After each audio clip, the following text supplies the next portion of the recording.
Hey everyone, Ross McCorkle here with another episode of the Depot 180.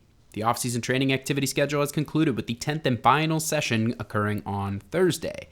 The next step is mandatory minicamp starting next week. The Steelers aren't expected to have any holdouts now that Cameron Hayward is back, but it will certainly be interesting to track the rest of the league's holdouts. Brandon Ayuk has already began his, so he took that next step and started incurring fines as part of his negotiation process, demanding a new contract.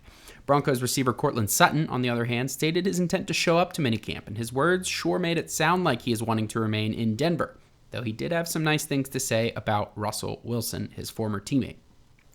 But back to the last week of OTAs, the Steelers solidified their secondary and reunited with cornerback Cameron Sutton. He departed last offseason in free agency to the Detroit Lions, didn't have a great season there, but he was playing more on the outside than in the slot where he had most of his success in Pittsburgh. They also added Grayland Arnold as another slot prospect, so now they have a lot more options at slot, and Sutton provides some versatility to give insurance on the outside in the event that Joey Porter Jr. or Dante Jackson get injured at some point.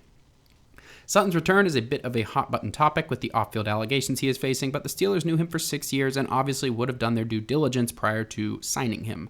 Sticking to the on-field portion of what Sutton can bring, it really upgrades the secondary. I mean, who is the weak link now on the defense? Is there one? That should mean good things for the defense and the team as a whole in 2024.